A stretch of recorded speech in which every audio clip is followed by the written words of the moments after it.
Hi guys, this is David, and tonight I'm reviewing the Kizer Begleiter.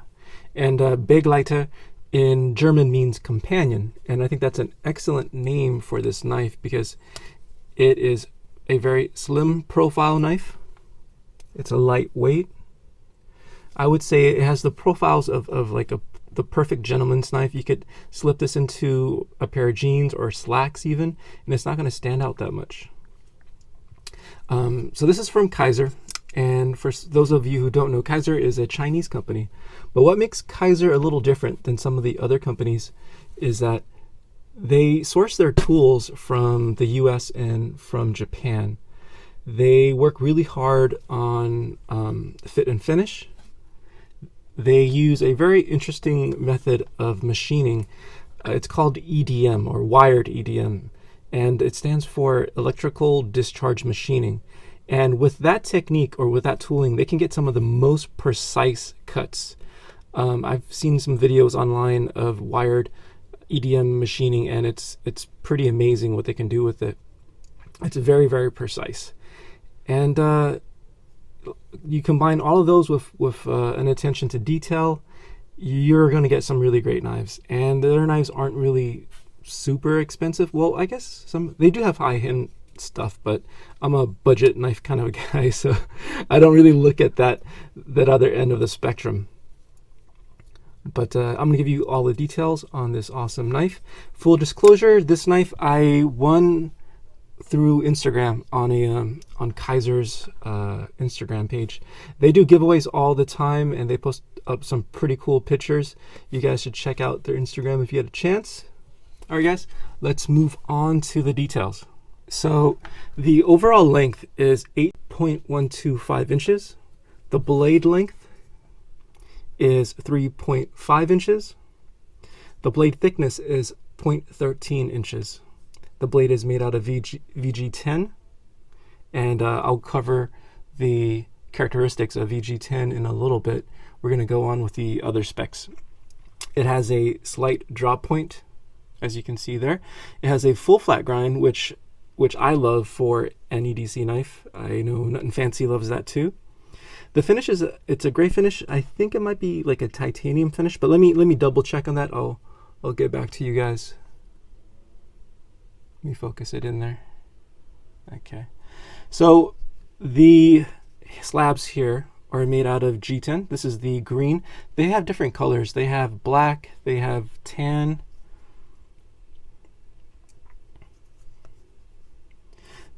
So it's a liner lock there, and the liner lock is made out of stainless steel. The overall weight for this is 3.8 ounces, and you could move it from the pocket clip. I'm sorry, the pocket clip from the left or the right, so it's ambidextrous, which is really cool.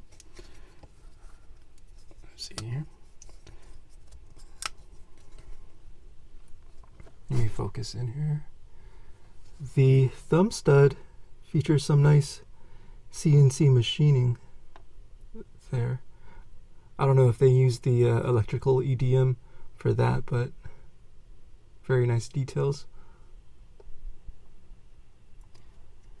The carry is going to be tip up, which is my favorite way to carry. If you guys actually like tip down, please comment below and tell me why you prefer tip down. Let's look at some of the details here. Look at this pivot. I'm sorry for the shaking, guys. Look at this pivot here. I like this anodized. I think this is just heat. I'm not sure what type of anodization is this, but a very nice detail. This is chamfered, the edges here. There aren't any like rough edges. Everything is finished really well.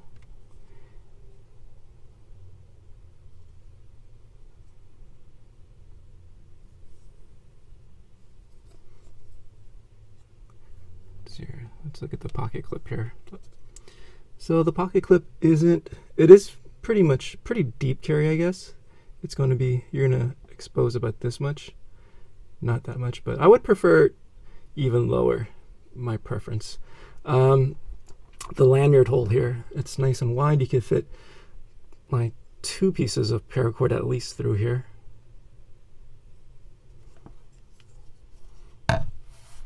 So VG10, I'm sorry about the camera shaking, guys. So VG10 is from Japan, and it was designed for chefs in Japan. Interesting fact, the G in VG10 stands for gold because it's supposed to be very high quality. So VG10 is used in Kizer. They use it a lot in their budget knives. Spyderco uses VG10. I had a cold steel mini Pendleton Hunter that was in VG10, I believe.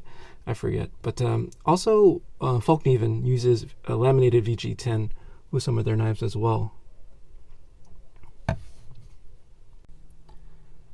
Some of the features of VG10 is that it has really good corrosion resistance. It holds an edge reasonably well. It's relatively easy to sharpen. It is really, or it'll get really sharp, which is why it is a very good choice for chefs, which it was designed for. But I'm not, a steel expert by any means. Well, guys, that's it for this review. I hope you guys found this informative.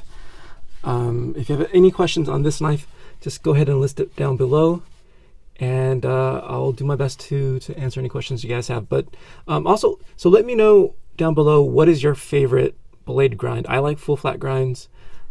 I think it slices better. I have an example actually. Over the summer, I had to cut a watermelon, and I was using a, Ontario Rat 1, and it has a full flat grind. Actually, I have it right here. Oh, actually, this would be a good comparison here. Sorry, my knife is really dirty. They're both OD green as well. So, as you can see there, the Begleiter is very slim compared to the Ontario Rat 1. But I was cutting a watermelon, and this knife just cut the watermelon and it didn't crack the watermelon, which I liked. I don't know, it probably doesn't make that big of a difference when it comes to cutting watermelon, but just to demonstrate the features of a full flat grind versus like a saber grind or a Scandi. But so this is going to be the last tabletop review for me. I'm going to do things a little bit differently. All of my videos, well, there are tons of people doing this already, but I guess I'm just hopping on the train. But all of my reviews from now on will be outdoors. Sometimes I might have to do a voiceover if the audio quality is really bad, but most of it will be outdoors.